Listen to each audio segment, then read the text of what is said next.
As universidades, a princípio, lá atrás, eram focadas em transmitir informações, mas não era para qualquer um não.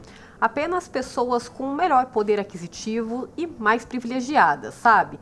Com o passar dos anos, felizmente, a realidade foi mudando. Cada vez mais pessoas tiveram acesso ao ensino superior. No entanto, não foi só o acesso que mudou, mas também o papel das universidades. Somente pela presença, as instituições movimentam o mercado imobiliário, a economia local e a mobilidade urbana.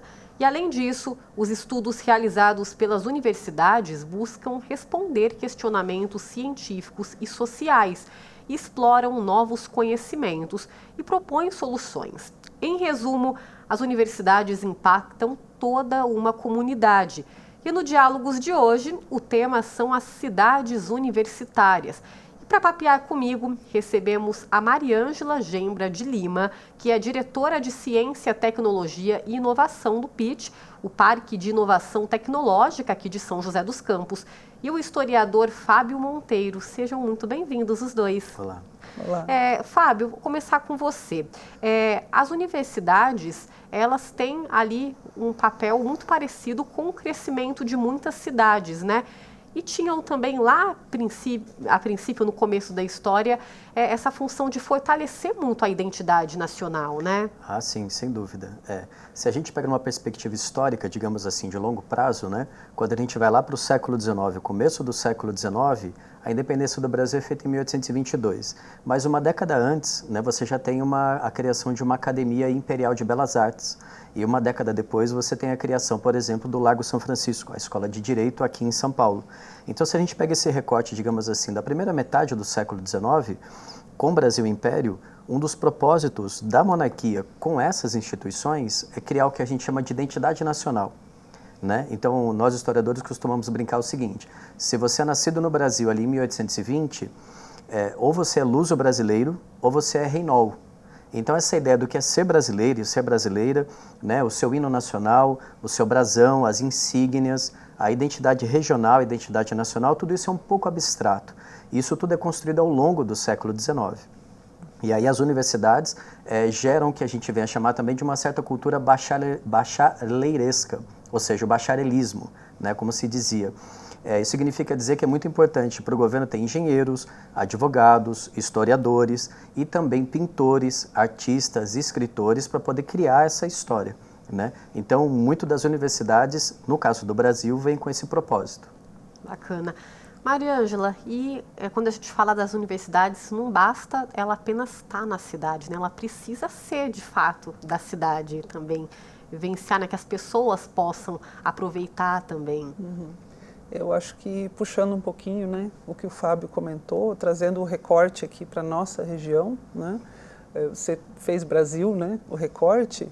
Eu acho que a nossa identidade, né, enquanto identidade de cidade, tecnologia e tudo isso, veio junto com a mudança do paradigma da cidade, que era uma cidade sanatorial, e aí se instala aqui o ITA, hoje DCTA também, que traz o viés tecnológico para cá, né? E aí muda a cara da cidade, de uma cidade que era sanatorial, né? Que o pessoal vinha para cá para fazer tratamento médico, para uma cidade de desenvolvimento tecnológico. Então, com isso a gente consegue ver o nascer dessa São José de hoje, né? Então, o quanto isso impactou todo o modo com que a cidade acabou se desenvolvendo desde lá 1950 até hoje. Então, São José é hoje, né, o que ela começou a ser lá na primeira década, entre 50 e 60, com a chegada do ITA, com a chegada da Faculdade de Direito, né, que hoje é a Faculdade de Direito da Univap, vamos dizer assim, que lá na década de 70 virou Univap. Então, a gente teve ali a chegada de 3 universidades nessa década, né? Então, ITA, Faculdade de Direito e aí a Unesp, né? Que veio também na sequência. Fica a cara de que a gente começa a ter desenvolvimento de conhecimento, desenvolvimento científico, como você mesmo colocou, né? A universidade hoje não só forma pessoas, ela desenvolve coisas, desenvolve tecnologia, faz nascer startup, faz nascer, que nem eu brinco enquanto estava no ITA, né? A nossa startup, a Embraer, né? Que nasceu lá dentro dos bancos da escola. Então, hoje isso é uma dinâmica. Lá atrás, começou devagarzinho e veio desenhando essa nossa cidade que a gente tem hoje, né? Então, acho que no recorte, né, a nossa identidade hoje, enquanto uma cidade de tecnologia, desenvolvimento de tecnologia, nasceu lá atrás com a vinda dessas universidades para cá. Sim, e a gente tem, de acordo com o último censo do IBGE de 2022, são mais de 2.580 universidades, instituições de ensino superior aqui no Brasil, e aí tem crescido o número de instituições EAD, né? E aí quando a gente fala dessa vivência, né, numa cidade universitária e todos os benefícios que não só a cidade, mas toda a população que vem para essas cidades ou que já moram usufruem, com o crescimento de instituições EAD, a gente tem um prejuízo significativo nesse sentido também? Não é bem por aí? Quer começar, Maria Ângela, e depois a gente passa a palavra para o Fábio? Pode ser. Eu diria assim, eu tenho um certo conceito com relação a isso, né? A vida universitária, né? Ou seja, aquela coisa da convivência, ela é extremamente importante. Então, com certeza, né, e você não forma o mesmo tipo de profissional enquanto desenvolvimento humano. Você pode até formar mesmo, a mesma pessoa enquanto desenvolvimento técnico, científico, né, mas o desenvolvimento de relacionamento, com certeza é diferente. Mas não dá para negar que o EAD faz um grande papel para a gente. Por quê? Ele possibilita um acesso muito maior das pessoas à formação universitária, né? Então, eu conheço várias pessoas que, se dependesse de estar presencialmente numa sala de aula todos os dias, nunca iriam fazer uma faculdade. E a gente sabe a carência que a gente tem de profissionais formados, capacitados. Então, são pratinhos que a gente tem que equilibrar. Um ensino EAD de boa qualidade forma um bom profissional. Um ensino presencial de boa qualidade forma um bom profissional. A forma disso se relacionar, né, a forma das pessoas se relacionarem, eu acho que talvez um modelo semipresencial, ao invés do EAD, um pouco no molde do que é a Univesp e a Universidade Aberta do Brasil, que a gente tem campus aqui de cada uma delas, faz com que você tenha um pouco, pelo menos, essa convivência, né? Mas as duas têm um papel muito importante. O que interessa nisso tudo é o ensino de qualidade, né? E não o ensino pelo ensino. Né? Então você consegue fazer esse relacionamento. E tem uma outra coisa interessante também que a diretora trouxe, né, que a gente estava se preparando, conversando aqui. Ela citou o seguinte: São José tem aproximadamente 700 mil pessoas, vamos colocar assim, né? E o número de graduandos presenciais na cidade, né, é de 27 mil, não é? Perto Perto de 27 mil. Esse dado é de 2022, né, dos últimos censos que aconteceram, tanto os censos de ensino superior quanto IBGE, cruzando as informações. A gente tem, então, em torno de 27 mil alunos de graduação, não está nesse bolo após graduação. Isso significa aproximadamente 4% da nossa população, hoje, de São José, é de aluno de ensino de graduação. Então, o quanto isso movimenta, como você citou, economia, barzinho, cinema... Setor imobiliário, né? Porque tem uma especulação imobiliária muito grande. Porque a grande maioria desse pessoal é pessoal que vem de fora, né? Muito pouco de quem é universitário mora aqui com família e essas coisas. Então, E é interessante notar, né? Porque é bastante gente, né? É bastante gente. E aí tem uma outra perspectiva também que é interessante notar, assim, o EAD, ele veio para ficar e é uma realidade, né? E aí eu concordo muito com o que a diretora colocou, que a experiência humana, a formação humana dentro de um campus universitário, vamos colocar assim, é fundamental, né? Traz muita diferença para a formação profissional. Mas o EAD está aí, é uma realidade. Eu não acredito que o EAD vá ou vencer ou superar a vida universitária, digamos, presencial, mas ela sim, ela pode complementar. E é interessante a gente ver as coisas também assim, isso da vida presencial, de uma perspectiva histórica, da seguinte forma: costuma-se dizer que São José dos Campos teve 3 grandes ciclos industriais. ou 3 momentos industriais. Meados ali da década de 1920, a gente teve olarias e cerâmicas, fortíssimas de alcance nacional. Mas São José não teve um desenvolvimento de uma universidade, ou então algum tipo de avanço no sentido, né, de formação de profissionais nesse momento. Talvez muito, isso é uma hipótese, talvez muito porque a ideia da cidade como uma instância hidroclimatérica ainda era muito forte, e era a própria política do governo estadual. Tanto que muitos dos nossos prefeitos, né, se não todos, até a década de 30, eles tinham que ser engenheiro ou médico, na crença de que era preciso manter, né, a ideia da cidade pura, ou então com ar mais agradável, enfim. Quando a gente vai para a década de 50 e 60, que daí o cenário, né, não custa nada dizer, já é de Guerra Fria, né, as políticas públicas necessariamente elas estão ligadas à ideia de segurança nacional, de desenvolvimento tecnológico, né, de amparo militar também, porque o cenário mundial exigia isso. Nós temos esse segundo ciclo. E aí a gente tem o ITA, coincidentemente a gente tem a Faculdade de Farmácia e Odontologia, que veio a ser a Unesp. É curioso notar que era uma faculdade de Farmácia e Odontologia, depois virou Odontologia. E também é interessante chamar a atenção para que nesse momento, nos anos 60, porque ela foi idealizada em 62, mas é concretizada ali em 68, 69, nós temos a ETEP.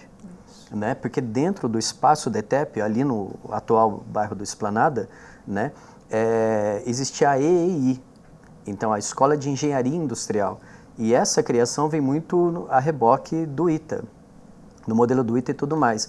Também para poder atender a indústria automobilística por força da rodovia Dutra, enfim. Então existe uma espécie de desdobramento. Eu estou fazendo rapidinho esse panorama para a gente poder como que olhar o mapa da cidade de cima e você percebe uma espécie de geopolítica, porque os territórios da cidade estão sendo ocupados. E isso nos leva, então, por fim, a um terceiro momento industrial, ali na década de 90, né, quando você tem uma mudança de administração na Embraer, né, um processo de, digamos assim, de entrada de capitais estrangeiros na Embraer, né, a vinda de uma empresa chamada Solectron, o que no espaço atual é o Parque Tecnológico, e isso te leva, então, para um outro espaço da cidade. Em resumo, essa vida presencial universitária ela está intimamente ligada à expansão da cidade também, né? A maneira como a cidade se territorializou e foi expandindo as suas fronteiras. É interessante pensar dessa forma, né?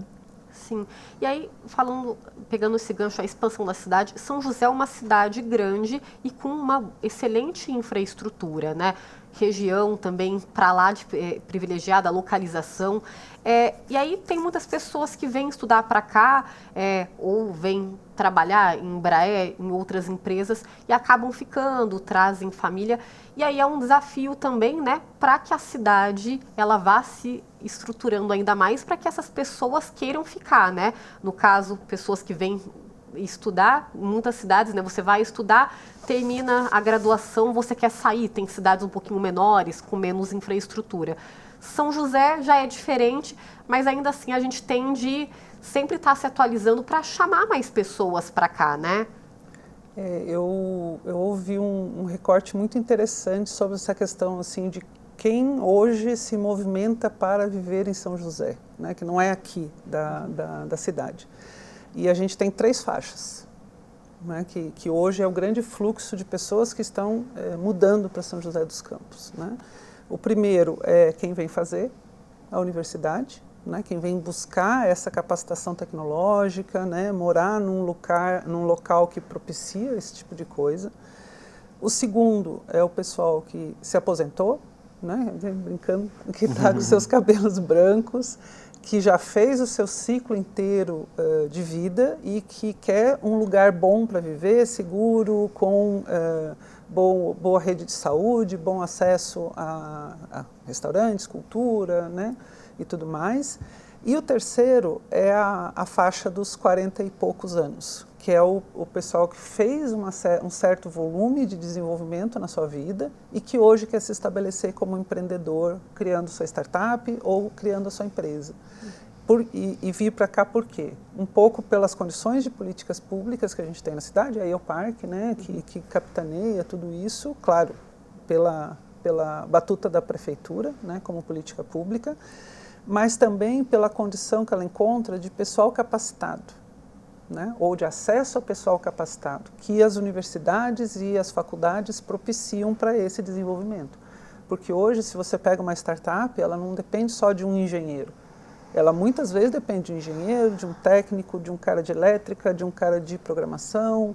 Muitas vezes são startups que envolvem serviços com a sociedade, desenvolvimento humano, que aí entra, inclusive, historiadores, psicólogos e outras formações. Então, hoje não é mais aquela coisa bem estanque, né, de que a formação tecnológica. Você hoje precisa ter a multidisciplinaridade em tudo isso. E eu acho que isso se encontra aqui também.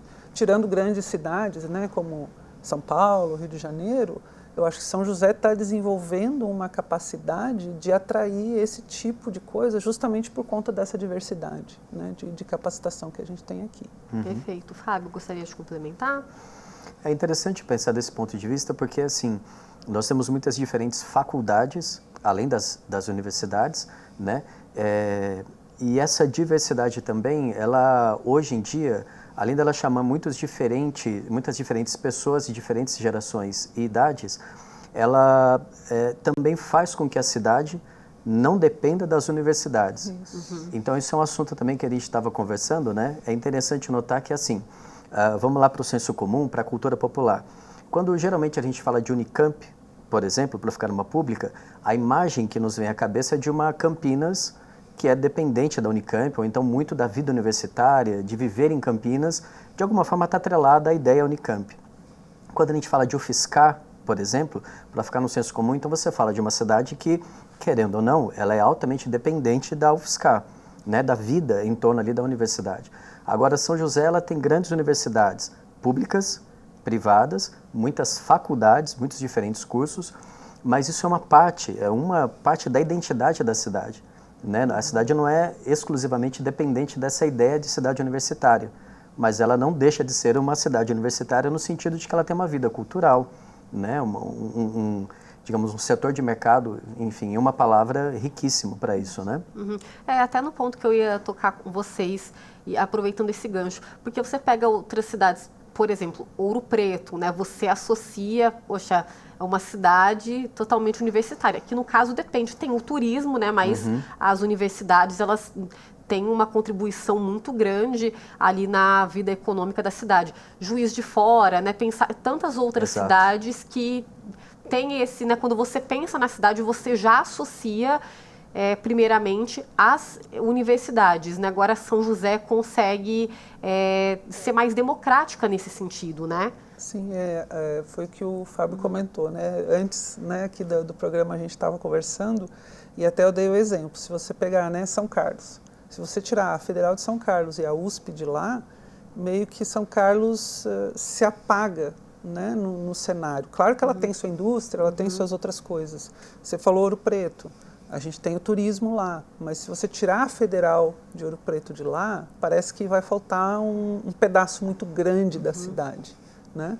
Não que se eu chegar aqui e tirar a Univap, o ITA, não vai faltar um pedaço da cidade, falta. Mas eu acho que a visão...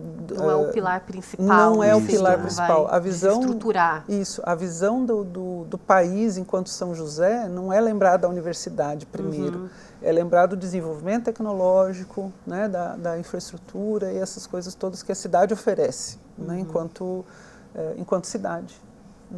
Sim, muito interessante. Bom, vamos para a nossa primeira pausa de hoje e daqui a pouquinho a gente retorna para continuar, na verdade, esse bate-papo sobre cidades universitárias. Fique com a gente, voltamos já já.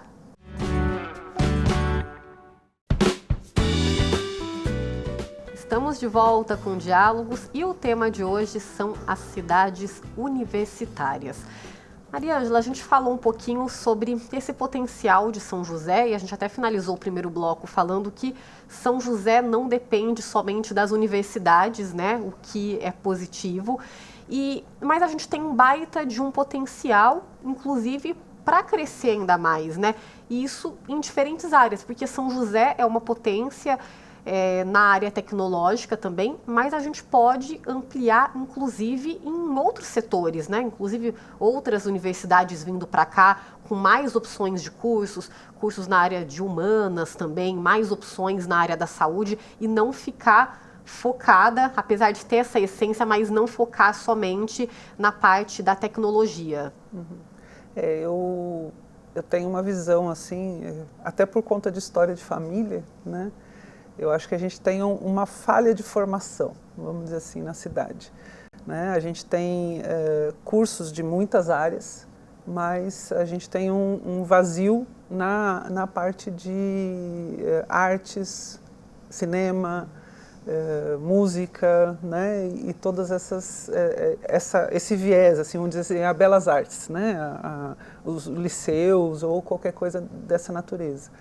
Mas, ao mesmo tempo, mesmo a gente tendo esse potencial todo tecnológico, né? Eu participei de um evento agora há pouco tempo que falou justamente sobre a carência de mão de obra que eu tenho na minha indústria, seja ela nível técnico, tecnólogo e nível superior, né? Assim, a gente não tem disponível para contratação. Apesar da gente ter, ou mesmo a gente tendo toda esse portfólio, vamos dizer assim, de muitos cursos de engenharia, muitos cursos de área técnica, muitos cursos, né? Eu vi, por exemplo, a dificuldade que estão sendo, né, os vestibulares das escolas técnicas, né? Saiu até uns levantamentos aí que o nosso jovem não quer fazer mais um colégio técnico. Se pensar em chão de fábrica é difícil, né? Então, mesmo com toda essa nossa pujança, vamos dizer assim, né, da área tecnológica, a gente tem uma carência muito grande, inclusive aqui dentro da nossa cidade, né? Então, eu acho que temos essa lacuna na área, eu não chamo cultural, né, mas na área mais de artes e tudo mais, e ao mesmo tempo continuamos com uma lacuna na área de formação técnica e tecnológica, né? Pela alta demanda de tudo que a gente atrai para a cidade. Então, eu acho que tem muito espaço para todas essas frentes, né, ainda se instalarem e terem aí desenvolvimento na cidade. Né? E não dá, né, para apontar por conta disso, daquilo, mas um dos fatores, né, você estava comentando dessa lacuna, dessa carência que a gente tem em determinadas áreas, a questão da localização mesmo, da proximidade com São Paulo, isso impacta de alguma forma? Não necessariamente? Pode ser um dos pontos? Não sei, acho que teria que pensar. Teria que né? pensar um pouco. Mas eu diria assim, de um certo ponto de vista, a localização geográfica ou geopolítica de São José dos Campos sempre foi um trunfo, né? E eu acho que ainda hoje na verdade, né? Então, acho que essa proximidade, seja com São Paulo, então até mesmo, convenhamos, a distância com o Rio de Janeiro, que é relativa, né? De grandes instituições, né, que Sim. tem nessas duas muito. capitais, que aí para vir para São José, né, é tão pertinho, sobretudo de São Paulo, né? Entendo. Pensando que tem gente que mora aqui, né, vai para lá estudar ou trabalhar, enfim. Não sei, mas é interessante pensar nisso daí, né?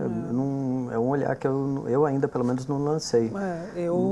Do que eu escuto, na verdade, é que quem mora em São Paulo, né, quem reside em São Paulo, o maior desejo é sair de São Paulo. Então, Sim, ultimamente. Eu diria isso, E a gente vê, né, a gente está vendo, né, grandes empresas se instalando aqui, né, buscando participar de todo esse ecossistema que a cidade propicia. Oferece, né? Então, eu acho que a gente teria que abrir aí vamos fazer um trabalho em conjunto aí, Boa, né, gerar informação, campo de pesquisa, porque realmente é um ponto a ser pensado. Né? Eu acho que uma coisa, pensando um pouco, rebobinando a fita, como a gente diz aqui, né, vendo a história, um pouco da minha experiência como professor de cursinho, de pré-vestibular, né, e também lidando com material didático e tudo mais, um ponto que a gente colocou na nossa conversa antes é assim, os cursos pré-vestibulares, não só aqui da região, mas quando você entra nas principais bandeiras, por assim dizer, é interessante que eles registram São José dos Campos como uma cidade universitária, no sentido Ouro Preto, no sentido Campinas, no sentido São Carlos, vamos brincar com as palavras aqui, né? Então eles registram e falam, olha, São José dos Campos para estudantes, para vocês que são pré-universitários, né? Então venham, porque se vocês passarem no vestibular, sim, a cidade se torna universitária. No sentido de que você vai ter uma certa continuidade na sua vida. Ou seja, você não vem para cá para poder estudar e depois dar um salto, migrar, né? Ou então, sei lá, ir para outra região, ou longe da sua família, ou longe do seu ente querido, enfim. Então, é interessante notar isso daí. Uma outra coisa, e aí eu posso dizer com segurança, que é assim, o número de vestibulandos que procuram universidades na região, leia-se São José e o entorno, por assim dizer, mas a partir daqui, aumentou nos últimos anos. Então, um fato que eu posso dizer a partir da minha experiência é que é possível encontrar mais jovens que procuram alternativas aqui na cidade, em faculdades, por assim dizer, né, universidades públicas ou privadas, em vez de dar esse salto. Aí eu acho que é uma questão que envolve também, é um fator geracional, eu acho, talvez, né? Ou porque quer ficar mais perto dos pais, né? Tem que ver a questão etária e a maneira como lida com as redes sociais, enfim. Uma vida mais tranquila também, Uma vida mais de tranquila, não enfrentar né, um São vida, Paulo, assim. né? Ou então uma distância geográfica muito grande, né? E aí, por exemplo, eu saí daqui em São José, fui estudar em Ouro Preto, então assim, eu conheço bem a realidade de Ouro Preto e da UFOP. Então acho que esse salto, sabe assim, né, você realmente fala, não, vou me aventurar numa vida universitária, né, como geralmente é o que a gente entende, eu acho que isso já não é tão mais frequente, né? E eu posso dizer que é mais fácil encontrar pessoas que preferem uma vaga aqui na região. Bacana. Vamos seguir então, pessoal. Vamos fazer uma pausa nesse bate-papo para conhecer um pouco da trajetória acadêmica aqui de São José dos Campos. Vocês sabiam, por exemplo, quando foi inaugurada a primeira universidade por aqui? O Vitor Fraqueta vai contar para a gente. Antes das universidades existirem como conhecemos, a busca pelo conhecimento já ocorria em diversas partes espalhadas pelo mundo. Na Grécia Antiga, por exemplo, eram em praças públicas, as chamadas ágoras, espaços como esse aqui onde as pessoas se reuniam para debater, questionar e aprender. Em 1088, no século XI, com a abertura da Universidade de Bolonha, a mais antiga universidade do mundo ocidental, que o padrão como conhecemos hoje, com salas, bibliotecas e áreas de convivência, passou a existir. As primeiras universidades no Brasil chegaram junto da corte portuguesa, em 1808, marcando o início da educação superior no país. Foi apenas em 1950 que São José dos Campos recebeu seu primeiro centro universitário, o ITA, seguido pela Faculdade de Direito e a Faculdade de Odontologia. Mais adiante, Univap e Unesp. De lá para cá, outras instituições chegaram, se abrigaram na cidade e passaram a receber, ano após ano, inúmeros estudantes. Mas em um certo momento da história, mais precisamente em 1962, São José dos Campos viu nascer uma joia das manifestações artísticas, a Escola de Belas Artes, conduzida pelo renomado artista Johann Gutlich. Seu filho Johann, aluno e funcionário da escola, conversou com a gente e falou um pouquinho sobre essa época. Meu pai foi convidado para vir a São José dos Campos, no tempo do prefeito Hermano Ferreira Veloso, para criar a Escola de Belas Artes. Ela foi inaugurada na rua Rubião Júnior, número 65. Nessa Escola de Belas Artes, que durou 7 anos, de 60 até 67, nós tivemos 150 alunos que estudavam lá, de Jacareí, Taubaté, outras cidades do Vale, né? E foi uma época de os professores vinham de São Paulo para dar aula de História da Arte, o professor Henrique Scheffer, outros professores de desenho. A Ângela Savastano também estudou lá comigo, né? Foi uma época muito bacana. Itacarambi também.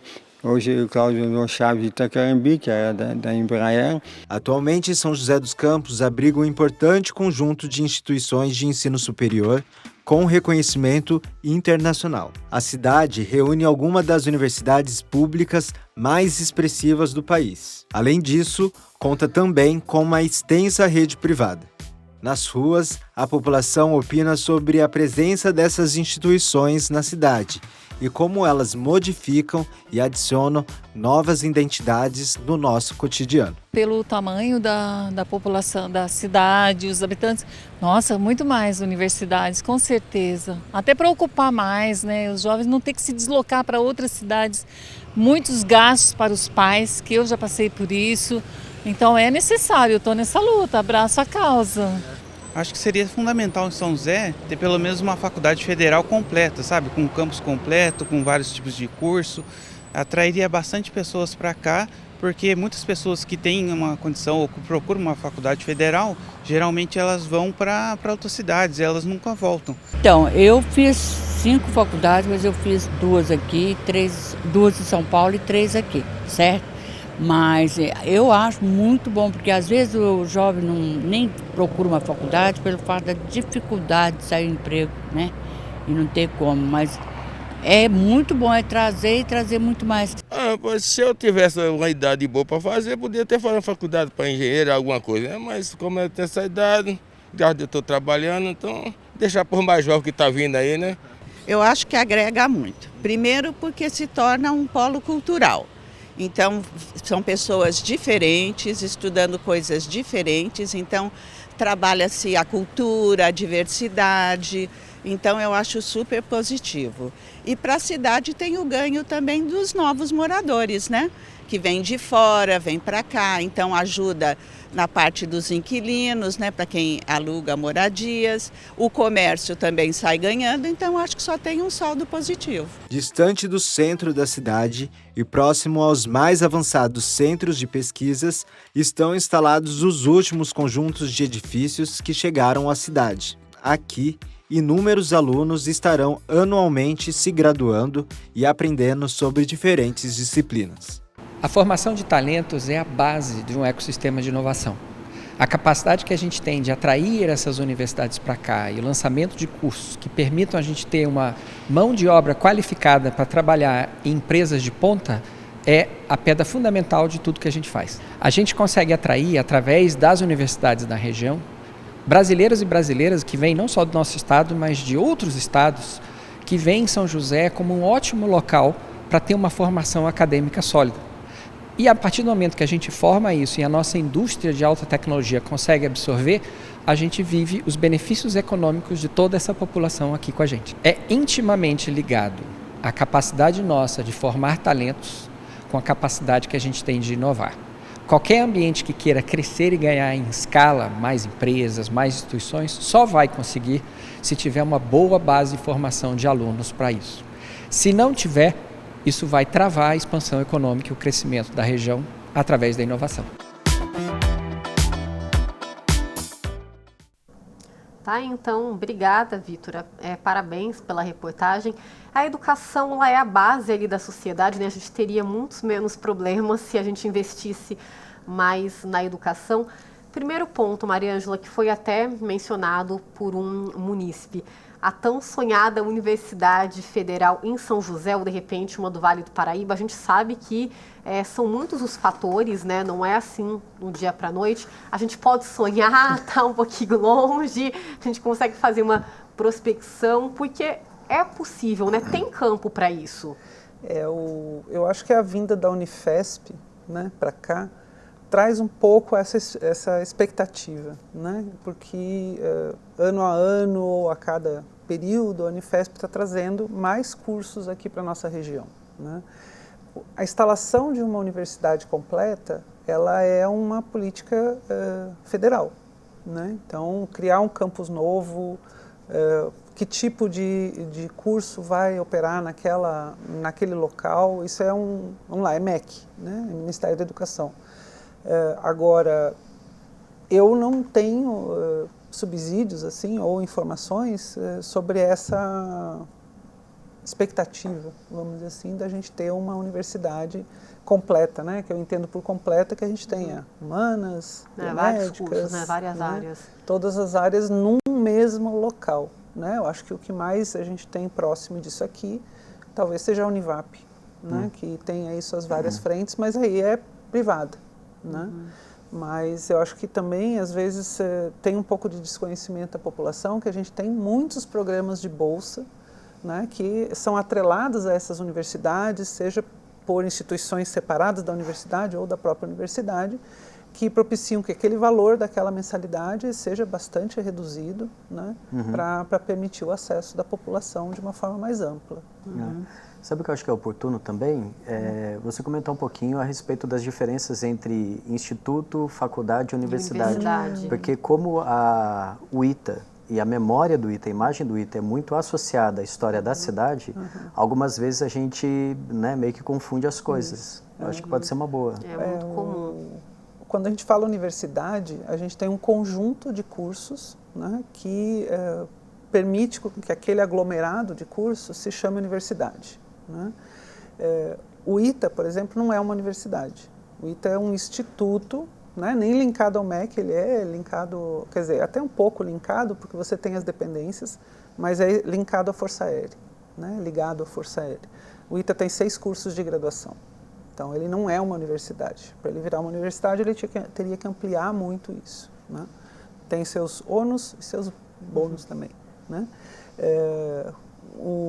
Por exemplo, uma escola como a Humanitas, que tem a Faculdade de Medicina, né, Faculdade de Ciências Médicas, né, aqui na cidade, ela também não é uma universidade, não é um instituto, ela é uma faculdade, né? E assim a gente tem essas classificações, né? Então, se é isolado, se eu tenho um aglomeradinho pequeno, como um instituto, como o ITA, ou se eu tenho um aglomerado grande, como uma Unip e uma Univap, né? Que aí eu já chamo de universidade. Universidades. Né? Isso. Né? E aí a gente, até para atrair, né, a gente falou da importância da educação, e aí são necessárias também muitas políticas públicas, o poder público também, né, tá bastante interessado nesse sentido.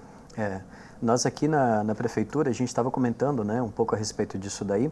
Quando você olha numa perspectiva também histórica, assim, você vê uma continuidade nas gestões, né? E isso a gente, sem exagero, mas é claro que com diferentes intensidades e perspectivas, mas é possível estender até os anos 60, por exemplo, que, digamos assim, a cidade de São José dos Campos sempre se preocupou em manter como uma política de Estado, né, essa inovação, essa criação de profissionais, né, ou então até mesmo você criar, digamos assim, um polo técnico para poder abastecer o polo tecnológico, para poder falar, né, de maneira um pouco mais técnica, entendeu? Então, apesar das mudanças de gestões, né, é possível identificar São José dos Campos a partir dessa linha de continuidade. E isso é bem interessante.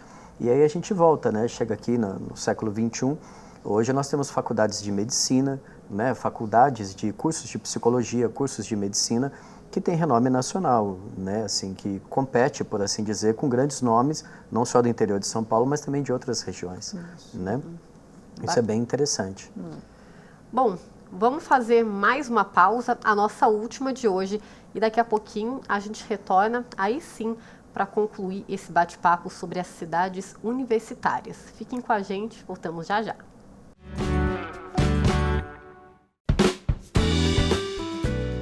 Estamos de volta com o Diálogos da Cidade. O tema de hoje são as cidades universitárias. Gente, eu comentei no começo que a vinda de universidades, né, claro, tem seus benefícios, impacta em muitas mudanças de infraestrutura para as cidades também, o que é positivo, mas a gente também precisa pensar que turistas, as pessoas que vêm trabalhar para cá, que vêm estudar para cá, e os moradores também ali, raiz, eles também consigam usufruir de toda essa infraestrutura das cidades, né? Então, o que a gente percebe muito, a cidade começa a melhorar a infraestrutura, transporte, e começa a ficar muitas vezes mais cara, elitizar de alguma forma. É preciso ter esse equilíbrio, né, para que a população da cidade também, os moradores locais há mais tempo, eles não sejam prejudicados, né? Quer começar, Maria Ângela? Eu acho que São José, né, enquanto cidade, também usou essa coisa da instalação da universidade para criar vetores de crescimento, né? Então, se a gente pensar lá quando veio uma Univap, Urbanova não era Urbanova, né? Era alguma outra coisa bem mais deficiente de infraestrutura. Então, com isso, se instala uma universidade, se cria infraestrutura e se beneficia também a população ao redor, né? Ou no caminho dessa universidade, depois se amplia esse desenvolvimento ao redor da universidade. Com certeza isso que você falou é importante, né? Você não onerar a cidade ou o munícipe, né, por essa vinda, né? E também, se você onerar, você não traz o universitário, né? Você não traz o estudante, né? Porque se for muito caro, ele vai para outra cidade. Para se manter. Para se manter e tudo mais. Né? E aí eu não estou falando nem da mensalidade da universidade, né? Quem tem filho em universidades, em faculdade, sabe que o mais caro, às vezes, não é nem você pagar a mensalidade, mas é o restante. Inclusive, uma das entrevistadas das munícipes mencionou isso, né? Que bancar o filho em outra cidade é mais caro do que se tivesse de pagar uma mensalidade. Uma mensalidade aqui. Então, com certeza, isso tem que ser um cuidado do poder público. Né? Acho que bem na linha do que você falou. Levar desenvolvimento, levar infraestrutura, levar transporte, levar tudo que vem junto com isso, mas ao mesmo tempo não sobrecarregar. Então, se você pega num local que já é denso, sei lá, Vila Diana, aí você inventa dizer assim, vou desapropriar aqui e vou criar aqui uma universidade. Olha o caos que vai ser naquela região, que é uma região mais tranquila, que tem moradores mais, que buscam ali por ser próximo, por ser tranquilo e tudo mais. Então, esse cuidado é do poder público, né? Enquanto seu plano diretor, sua lei de zoneamento, os seus vetores de crescimento, né? Para não criar o caos na cidade, não pode ser desordenado. Fábio. É interessante, né? Por exemplo, você falou Vila Diana, né? Me veio a imagem muito forte assim, do Vila Ema como uma região universitária por força da criação da ETEP e da Escola de Engenharia Industrial. Então, rapidinho para a gente poder entrar no microcosmo assim, eu estudei na ETEP, eu fiz mecânica lá, minha mãe foi bibliotecária lá por 25 anos e tudo mais. Então, quando você pega as memórias da ETEP, né, você tem um conjunto de fotos, você conversa com pessoas que foram ali os fundadores, é interessante que eles mexeram muito com a vida noturna, com a vida cultural e com a vizinhança do Vila Ema. Né? Então, assim, olhando no olhar mais macro, até a década de 60 e 70, o que a gente entende ali por Jardim Esplanada era realmente uma região nobre no sentido clínico. Porque era onde, né, convenhamos, o Vicentino Aranha está ali nas redondezas. Então era uma região assim que era, né, era verde. Né, também por força dessa ideia de ser instância hidroclimatérica. Quando você cria ETEP, o impacto direto no Vila Ema. Aí vem essa vida noturna, né, essa vida de você ter como se dizia na época, o foot, né, ou então o footing, né, de você ficar passeando, namorando, ter o flerte. Né? Os relatos das pessoas dizem muito a respeito desses jovens que vinham com, digamos, pouquíssimos recursos, mas emprestavam um ovo, emprestavam uma manteiga, e depois devolvia, e enfim, assim sucessivamente. Essa é uma memória da cidade que é muito rica, né? Essa ideia de comunidade, de vizinhança, esse sentimento de pertencimento. Eu acho interessante a gente olhar também para essa, o que a gente chama, né, de uma história da vida cotidiana, porque isso marca muito a história dos bairros. Se a gente sai do Jardim Esplanada e vai para Urbanova, né, o próprio nome do bairro já é interessante. Você tem uma nova cidade, uma urbe nova, que na sua origem, né, um dos grandes marcos ali é justamente a Univap, é uma universidade. E hoje, se a gente olha para a história do Urbanova, você vê que, enfim, ele se multiplicou, é multifuncional, por assim dizer, né? Ele tem muitas diferentes funções, né? E depois a gente pode chegar no Parque Tecnológico e olhar para o outro lado da cidade também, né? Mas é interessante pensar dessa forma. E uma outra coisa que eu acho que veio na história do programa, eu não posso deixar de notar, que é assim, na década de 60 a gente teve uma faculdade de Belas Artes, né? A gente teve entrevista com Gutlich também e tal, e é claro que isso seria assunto para um outro programa, mas eu convido também, né, quem está nos assistindo a pensar da seguinte forma, é uma pergunta, né, assim, por que não, ou então, de que maneira que essa faculdade de Belas Artes, ela não se preocupou, ou ela não foi convidada a pensar a identidade da cidade, que tem muito a ver, né, com a questão que a diretora colocou, né, ou seja, uma identidade no sentido artístico, uma identidade no sentido cultural, uma identidade no sentido visual, né? Ou seja, de você ter patrimônios públicos, praças, monumentos, enfim, esse patrimônio não só material, mas também material produzido por essa Faculdade de Belas Artes, que todo mundo diz, teve uma história riquíssima e teve artistas internacionais de renome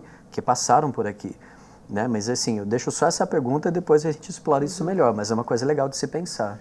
Eu acho que, pensando na nossa vida atual, né, isso é cada vez mais premente. Mais necessário. Né? Porque a gente se afastou, de uma certa forma, né, de toda essa coisa de arte, cultura, né? E hoje a gente está vendo vamos dizer assim, uma guinadinha, né? Porque você está tão pressionado e você precisa de descompressão, né? E aí lá no parque a gente usa muito isso, né? Estão se criando ambientes de descompressão, o próprio parque está trazendo artistas para fazer fachada, para tornar o ambiente mais humano, né? Então, sem isso, você perde a humanidade, você fica só com o tecnológico. Exato. Né? E só o tecnológico hoje não está bastando, né? Então, você precisa disso. Então, essa convivência, essa multidisciplinaridade, essa transdisciplinaridade em todas as ações, né? Eu acho que é super pertinente essa colocação que você fez, né? E entender, talvez, historicamente, por que isso se descontinuou. Né? Por que uma faculdade com um renome, com um impacto grande, como a Faculdade de Belas Artes lá atrás teve aqui na região, por que isso se descontinuou? Né? O que faltaria para se ter uma retomada disso? Né? Acho que é interessante o raciocínio e o pensamento sobre isso. Sim. Falando futuro, né? A cidade precisa continuar, né, com investimentos em áreas distintas, até para poder atrair outras instituições, como a gente já falou aqui. São José tem potencial, tem espaço, tem campo para isso. E me faz lembrar, né, a questão, a gente falou da mobilidade urbana, né? É um problema em alguns locais, inclusive muitos jovens, para irem às universidades, às faculdades aqui da cidade, muitos, principalmente de periferia, ainda relatam essa dificuldade. É um trabalho constante, né, que precisa ser desenvolvido de forma gradual, mas não pode parar para que a cidade continue sendo atrativa, né, para empresas, para outras universidades. É uma demanda muito grande que se coloca em cima da prefeitura, né, em cima do poder público. Por exemplo, lá no parque, né, a gente tem um sistema de transporte, mas ele com certeza não... Eu estou buscando uma palavra aqui. Ele não seria compatível com a ampliação dessa parte universitária ou até mesmo de empresas e tudo mais lá na região do parque. E a gente tem sim o planejamento de instalação de Senai, a própria Humanitas lá dentro, né, com um ambiente muito maior do que ela tem hoje ali, e várias outras instituições já com seus terrenos reservados, né, doados pela prefeitura para que possam se instalar lá. Mas, ao mesmo tempo, como tirar uma Unesp do centro da cidade se você tem uma certa deficiência de transporte até lá? Então, se a gente vê no planejamento, né, o planejamento das linhas de transporte, a gente está com a linha verde que vai chegar lá daqui a pouco, mas isso tudo é obra, demora, não é assim, de hoje para amanhã, né? Ou até para integrar toda a cidade, né? Porque a gente sabe que tem algumas regiões que são mais carentes em relação à infraestrutura mesmo para transporte, para conseguir fazer uma ligação de uma região para outra. Mas é natural, né? Como o Fábio comentou, né? A Univap foi para lá, aí a infraestrutura vai para lá, para poder atender essa ida. Então, você cria, é o que a gente chama na área de urbanismo, né, de vetores de crescimento. Você induz o crescimento daquela região. Então, chegou a Univap, chegou a infraestrutura, olha a quantidade de condomínios e serviços e tudo mais que a gente tem lá hoje, né? Motivado por quê? Provavelmente pela ida da Univap, né? Assim como o Parque Tecnológico, né? Foi o parque, foram as empresas, foi a Unifesp, foi a FATEC, foi o Macaer, foram as outras empresas, se tem uma cidade tecnológica, se tem... Então, vamos levar transporte adequado, vamos levar serviços adequados até lá. Aí, dali a pouco, boom ao redor, né? Hoje, acho que a MRV está fazendo um grande condomínio ali, um grande investimento na área residencial ali. Por quê? Porque sabe que vai chegar o transporte lá, sabe que... Né? Então, você induz, a cidade induz. E muitas vezes a universidade é usada para isso, para essa indução, né, do crescimento da cidade numa certa direção, que se não fosse isso, nunca a infraestrutura ia chegar lá, nunca o serviço ia chegar lá. A infraestrutura para democratizar o acesso, né, a gente falando de pessoas de baixa condição, para que elas tenham acesso às universidades, né, o que é muito importante. Para poder falar um pouco disso, né, participar um pouco desse assunto assim, Eu entendo que não só do ponto de vista histórico, ok? Mas eu acho que isso é uma necessidade de toda e qualquer cidade, que é criar memórias, ou então criar meios de significação da cidade, meios de memória. Então, digamos que não só para o poder público, né?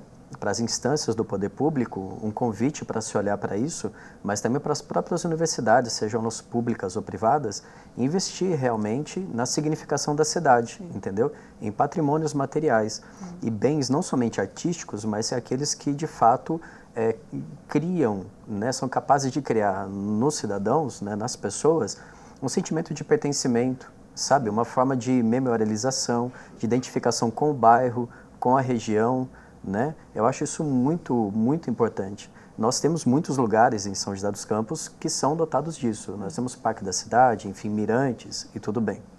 Mas, além disso, quando você percorre a cidade, você não encontra somente um corredor de mercadorias, de bens e serviços. Porque a cidade de São José, assim, ela é muito espaçosa, tem muito espaço a ser ocupado e ela é muito rápida e muito dinâmica. Né? A gente que conhece, se você anda um pouco em Metrópolis, você sabe que São José ainda tem um trunfo, né? Tem. É uma cidade que se movimenta, né? Ainda consegue se mover, né? Ainda consegue se mover, mas é interessante notar que muito dos investimentos imobiliários, ou seja, não é só pensar também em crescimento material e econômico de tecnologia, mas também no crescimento cultural, né? No sentimento de pertencimento, reforço, né? E nesses marcos de memória também. Eu acho isso fundamental. A gente está encaminhando já para os momentos finais, mas a gente reforçar aqui que todos esses assuntos que a gente falou precisam ser pensados e levados a sério, porque a educação ela é primordial, né, para que a gente tenha uma sociedade que se desenvolva cada vez mais, né? A gente teria muitos menos problemas se a educação ela fosse de fato uma prioridade. E é complicado pensar, a gente pode pegar modelos porque cada lugar, cada cidade é muito singular, né? Mas a gente pode pegar alguma referência, algum modelo de um lugar que funcione melhor, né? Claro que nunca vai ser perfeito, não existe ali o País das Maravilhas, mas exemplos que a gente precisa inspirar em coisas boas, né? Que a gente possa trazer para a nossa realidade em São José, mesmo a cidade tendo ali a sua peculiaridade.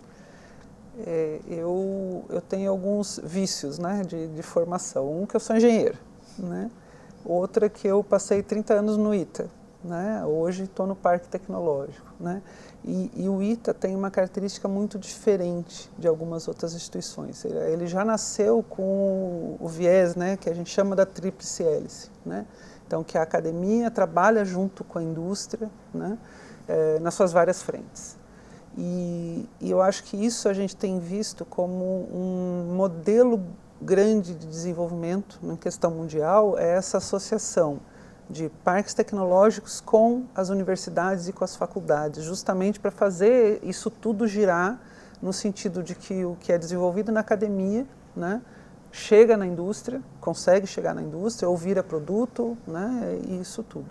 Então, eu acho que se a gente pensar em modelos, né, eu acho que hoje seria uma tendência, né, mundial, da gente trabalhar mais ou menos nesse modelo do que a gente está também querendo fazer no parque, de trazer a universidade para dentro do parque, seja fisicamente, seja virtualmente, no sentido de criar parcerias, criar redes de conexão para que isso tudo possa ter um desenvolvimento muito maior e um impacto muito maior na sociedade e, por consequência, no nosso país, né? Então, assim, agora, em um modelo de como você atrair universidades ou como você atrair cursos, aí eu acho que entra numa esfera de poder político, né, que eu realmente não tenho essa capacidade de discorrer sobre, né? Não sei se o Fábio, como historiador, aí talvez tenha um pouco mais desse viés, né? Olha, modelos de cidades, ou então modelos de universidades, ou então modelos de integração, eu diria que existiriam muitos, mas eu acho que seria mais interessante para poder, digamos, encerrar também a nossa participação aqui, o seguinte: como professor universitário, eu deixaria aqui um convite, né, para os universitários e universitárias que estão nos ouvindo, que é o seguinte: a gente estava comentando, quando a gente estava se preparando, que quando você pesquisa um artigo acadêmico, por exemplo, né, e você coloca assim, olha que interessante, no Google, né, ou então a inteligência artificial, o que seja, mas você coloca no buscador lá assim, São José dos Campos, cidade universitária, nós somos uma cidade universitária, isso já está provado pela nossa conversa aqui, né, mas você não encontra um artigo acadêmico sobre isso. Então, em geral, quem pesquisa a história de São José, seja a geografia ou a história, o que quer que seja ligado a isso, sempre está naquele viés de as fases, né? A fase sanitária, a fase industrial e assim sucessivamente. Mas talvez seja interessante a gente olhar para a cidade, né, com outros olhos, né? São José como uma cidade universitária, né? Ou então São José é uma cidade mais humanizada, São José a partir desse viés de integração entre formação intelectual e a formação urbana, a formação tecnológica e a formação de uma cidade mais, né, humanizada. Enfim, eu acho que tem muito potencial aí para a gente poder olhar para a cidade. Eu acho que a cidade convida a gente a observá-la com outros olhos. Perfeito. Fábio, Maria Ângela, obrigada, viu? E sejam muito bem-vindos sempre. Obrigado. Obrigado. Pessoal, para rever este programa na íntegra, é só acessar o youtube.com/tvcâmarasjc ou então o 12.3, que é o nosso canal aberto, além do 7 da NET e do 9 da Vivo. Eu quero fazer um agradecimento especial também aos nossos intérpretes de Libras. A TV Câmara tem conteúdo 100% traduzido em Libras, prezando, portanto, pela acessibilidade. Nós ficamos por aqui, mas semana que vem tem mais diálogos a partir das 4 da tarde. Até mais!